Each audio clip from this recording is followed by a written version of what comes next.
We Foster Film is made possible by funding provided by the Dugas Family Foundation, supporting visual arts education in Tennessee, Florida, and Texas, and viewers like you.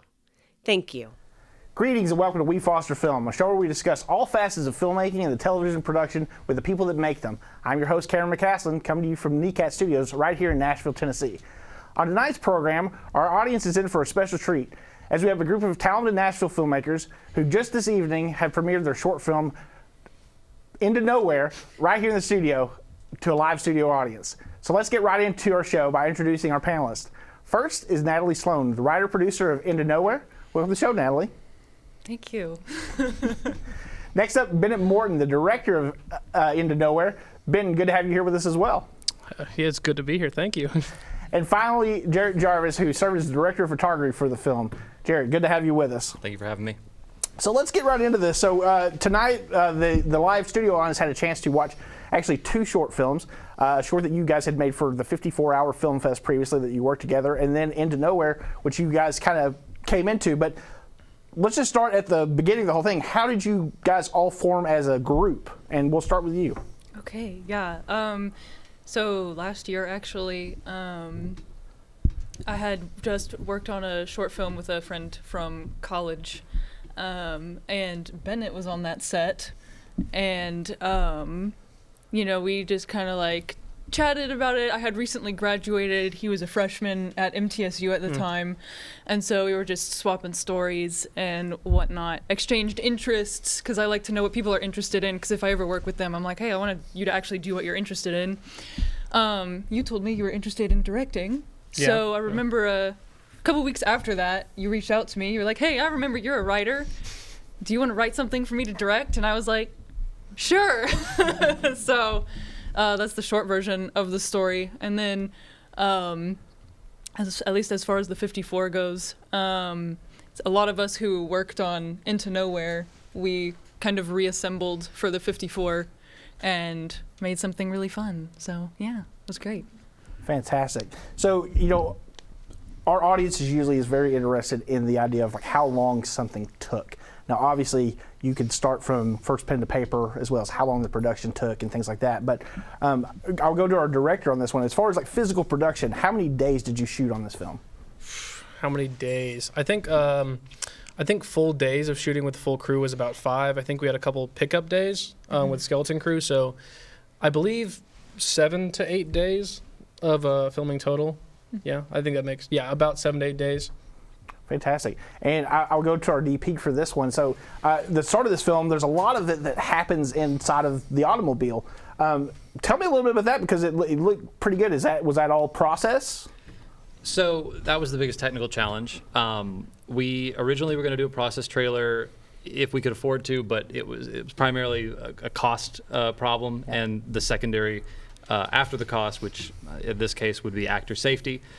We changed our plan because our location where we were going to shoot all the process stuff ended up, let's just say the entire town, it's a very rural area. The entire town was like, oh, they're doing something over here. So we pretty much had car after car after car the entire shoot day going down that road, which we were on physically, not driving, just physically, which was already a problem. So when we were going to come back and do process later, we mainly had to make a decision whether we could or couldn't for actor safety, and if they could drive themselves, then that's also, that would be a problem. So we opted to do green screen and do plates for the green screen where we can shoot our background separately from the car, and we ended up having to do that just because of time and money and all sorts of stuff. But yeah, so we ended up having to for technical challenges and safety for actors, we had to do it entirely green screen. Okay, great. So jumping a little bit further back, Natalie, I want to go to you on this. So in writing this has to come from somewhere. Can you talk to me a little bit about how the story came into being? Yes. The story was a healthy way of processing difficult circumstances. Isn't it always, though? Always. So I was working a job that was very repetitive and very draining that I stuck with for probably longer than I should have, honestly, but I stuck it out because, you know, it got me through like the hard times that the pandemic brought, and, you know, I figured, I should be grateful for what I have because I had this, and it kept me afloat during, you know, when other people were having, you know, an even harder time than I was. So it was like, I need to stick it out, you know, just a little bit longer. But it was just very repetitive and very draining video editing work. And so I was like, well, this is what I went to school for. It's fine, you know, I'm doing what I went to school for. But ultimately there wasn't any creative fulfillment in it for me. And also at the time I was still kind of figuring out like where my social circles were. And so then there was the aspect of like that longing for like just wanting to sit and talk with a friend about it for a really long time. And so, yeah, that's kind of how the story was born. Okay, right on. Yeah. So Bennett, I know, you know, we've already talked about how you guys kind of got together on another movie and talked about having you direct a film, but whenever you go in to make this story, was there any discussion beforehand about like what the story was going to be, or did you get it cold and just read the script? So whenever we started, Natalie had given me about 3 or 4 ideas of here's one thing we could do, here's something else we could do, and basically just pick one and then we'll kind of go with it. And I can't remember what the other 3 were, but the one friend to know were on paper at the beginning. It was just, I think it was something along the lines of 2 friends go on a road trip or something like that. And I was like, okay, let's see where this goes. And so we went from there, and then a couple weeks later we had like a treatment and then like a rough draft, and then we did several more drafts, and then we got where we are now. When it came to like what was actually in the story, there was a bit of collaboration, but the screenplay itself entirely was Natalie. Yeah. She did the most work on the script. So Jared, I know, you know, a DP always looks at a script much differently than a writer looks at it, or a producer looks at it, or a director looks at it. Whenever you got the script for the first time, what did you see in front of you that you could make better? Well, first thing I saw was technical challenge because of the car.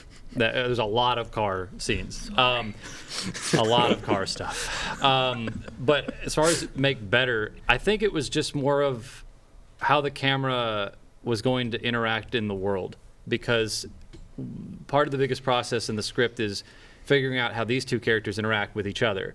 And that's, I mean, kind of that is the point, is how these 2 characters are going to continue to interact with each other through the time that they're experiencing in their own lives. So how to replicate that on camera is hard. So for me, I think the biggest challenge is, when I read it, was to figure out how to where the camera needs to be in relativity for that. It's not even a matter of like where the camera needs to be placement wise. It's just you know, the movement, how much, if we're gonna want it to be handheld, if we're gonna want it to be on tripods. There's not really much handheld in the movie if you really look. I mean, it's primarily all actor focused. The camera is really not. It's a secondary in this movie, because the entire point is to let the actors in their characters just kind of present their emotions. There's a lot of long takes. There's a lot of things like that. So I think the biggest challenge, at least for me, was to figure out when the camera overstayed its welcome. Yeah, for sure. Mm-hmm. So, you know, a script like this, I think you could qualify it as 2 different things. A two-hander, which for our audience watching at home is, you know, whenever you basically have 2 characters that do the bulk of this, and I think this movie fits that mold pretty well, and as well as a road movie. But funny enough, it's like the talk of the road trip. In most movies, there's a destination, a National Lampoon, they're trying to get to a theme park and things like that. But with the title of your film and kind of where they're going, we don't exactly know where they're heading. What was the thought process behind that?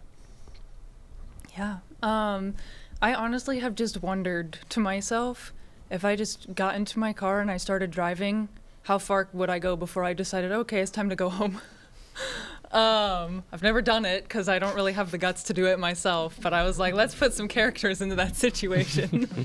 And so, you know, there was just kind of a wonderment in my mind of like, oh, well, maybe they drive all the way out to the West Coast and then they decide to turn around and come back home because they made it to the other side of the country, or or whatever. But you know, I don't really know where they decided to go. It just remains a mystery. Well, right on. So going into that, let's talk about your cast a little bit. So you have 2 actors. Like I said, it's a 2-hander. How did we come into the actors? Like, where did you guys meet them, and how did you know that these were the right people for this film? Is for me or for Yeah, right now? absolutely. Sure. Okay, yeah, no. Let's see. Well, when it came to casting people, we made a few posts online about it. We set up a space for actors to come in and read. We also had online submissions. So I think in the end we had like 40 or so people audition or send in tapes or come in person. But when it came to the casting of those 2 actors, the main thing that I looked for was is that every person has their take on the character when they read it, and we had some that would come in and they would read it this way, and it'd be this version of the character. We had some that would read it and be that version of the character, because they're all saying the same lines, but they're all just saying them differently. And I went with our lead actors because their version of the character that they read to me was the one I liked the most. And I'm really grateful that they both worked on it because they did a really good job. So. Yeah. I would say, you already said that you didn't exactly know where they were going at the end of that, but like, if you were hopeful, where do you hope they went? Where do you hope they went, Bennett or Jared? Let's all answer this question and see what each person says. Yeah, right? A better place. Yeah. That's not morbid, by the way. I mean a better place than where they were in their lives. Yeah. This is why you shouldn't have included me on that conversation. It's fine. That's why I asked you. Yeah, you're right. Where'd they go? I imagine that they probably kept on driving for a lot longer, and then eventually they turned around. In the film, they go through. It's like, I think it's like they go through Kentucky and then Tennessee a little bit. Yeah. So, I think practically they go through there, but I honestly do not know where they end up. It's really just about the whole point is that they're going. They don't know where they're going. They're being loose and they're just living. And they're not worrying about what's going to happen the next day. It's that it's them being spontaneous that drives it. If I may, when we were talking in pre-production, we did talk about the fact that it doesn't matter what the destination is because it's a matter of the 2 of them going wherever it is. That's the point. Yeah. Yeah. So I don't think any of us kind of discussed it too in depth because. I guess the point is, as long as they're still, the 2 friends going and doing what they want to do, it doesn't matter where they go because now they can go wherever because they're going to go together. Yeah, it's kind of the point. You had mentioned you had picked a kind of a small town road and you had a whole lot of traffic that came on that. But where exactly did you land to shoot this movie, and why did you choose that place? Woodbury, Tennessee. If I never want to go to Woodbury again. I'm sorry, Woodbury, I love you, but we were very sunburnt after that. It was a very long day. That was our first day of shooting too. So we started on the hottest, longest day, and so for everyone that worked on that, I'm so thankful that we went from that and then did the next day because that first day was hard. So. I think that's the interesting thing about a film is it's like there's the end product that people see. But the physicality of making it can be much different. I've got very spoiled in the last little bit making things here in the studio right now, versus my first feature film where I lived in a horse barn for a couple weeks and lived in the heat. Given it all to do again, would you have shot it at the same time that you shot it? Ooh, let me think. If I had to choose, I would have waited until fall when it was a little bit colder. Yeah, fall's also prettier. Yeah, I like the vibe of the movie screams a little bit more autumn than summer to me as well. So that would have been nice. But yeah, what would you think, Jarrett? I mean, overall, I think well, the fact that we had to, because of scheduling and all sorts of stuff, we did have to spread the days out more. Yeah. So that made it worse. If it was all, listen, I got really badly sunburnt that day, but so I'm not just saying it because of that. I wish we were able to do it in one shorter stretch, right? If we could do it all kind of closer together, so fall, summer, whatever. I just wish we had the ability to, because of scheduling, do it all at the same time, because that would have, at least for me, it would have felt better. Yeah. But I agree. I think fall lends itself to the to the script more, you know, in practicality. Yeah. But I don't know. Maybe not Woodbury. Yeah. But Woodbury's cool. it's just that nothing happens there. So everybody was like, oh, a camera? And then Yeah. everyone in town drove by 30 times. Yeah, we had stopped and asked us what was going on. Intimidated us sometimes. Yeah. That's my property, you know? And I'm Yeah. like, well, we're on the street. God forbid you stand in the bean field. Like that's. Yeah. Right? So, you know, this movie clocks in right at around a half an hour.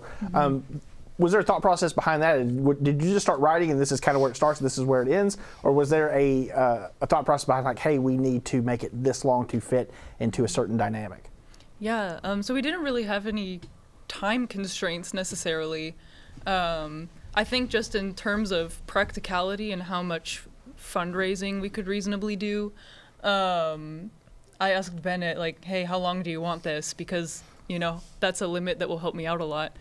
And you said 25 minutes. And I was like, okay. I finished writing the script and it was 25 pages. I was like, okay, cool, this worked out well.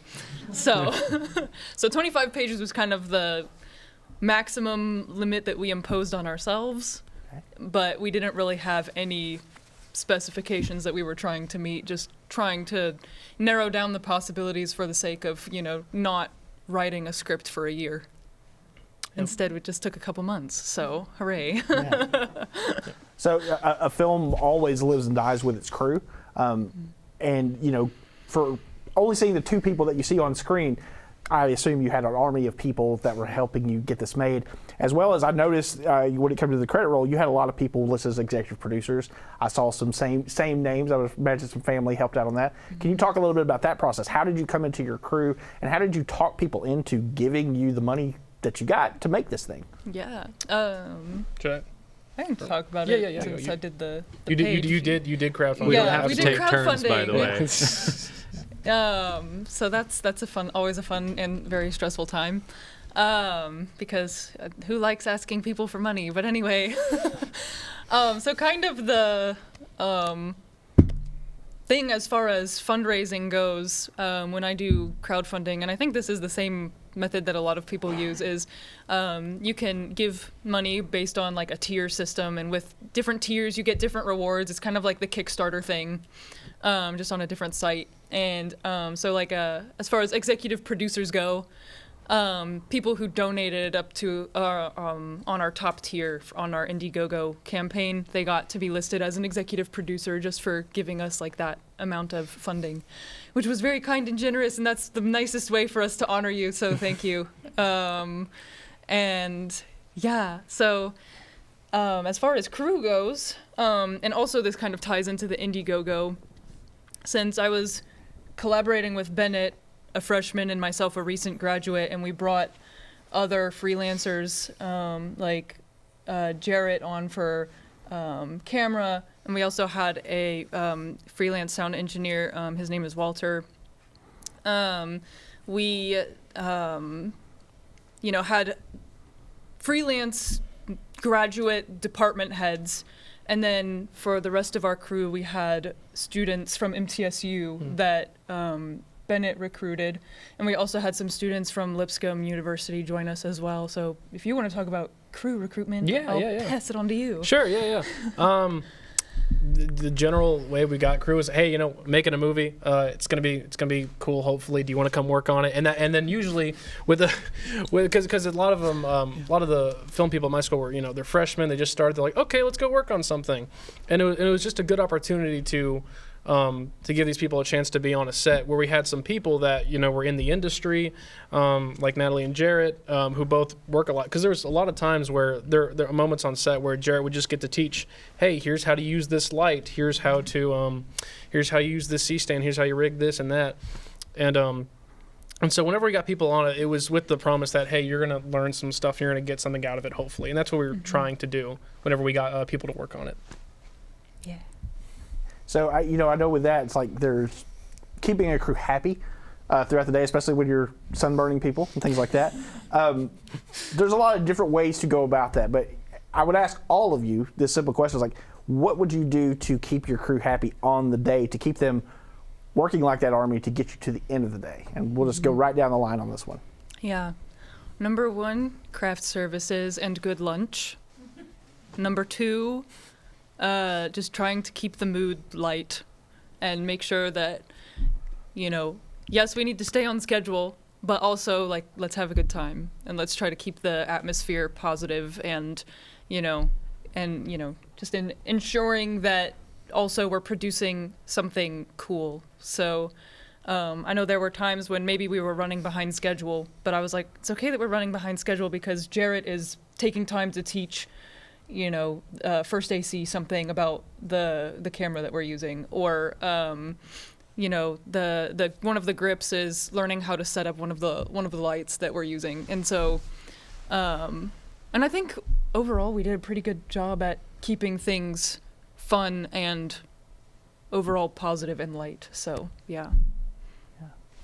I'd say the main thing for keeping your crew happy is I think that it's all just about how good the day is going for everybody and how it's flowing. So you want your set to be productive. Once you get a shot, you want to be able to go ahead and get the next shot and move on and be fast. Because if you have those moments where you drag, that's when everyone gets tired, and then it's like, okay, we'll be a lot slower getting back into the next shot. So I think that momentum is a big part of it, of making it happen and everyone being, okay, we're moving along, we're making progress. Because if you stay on the same shot for like an hour and you're doing a million takes on it, no one's gonna be happy. The performances aren't gonna be as good. People are gonna just not want to. People are gonna want to move on at that point, which I totally understand.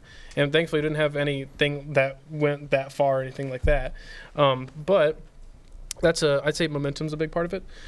But also having very good crafty and shade and tents and water and that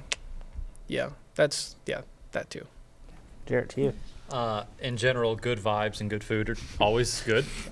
That's, I guess, generally what I like on a set. But yeah, patience. In my case specifically, since I had so many students under me, patience, because I'm not expecting anyone to know something immediately. And even if I show them, I don't expect them to immediately be a master at something.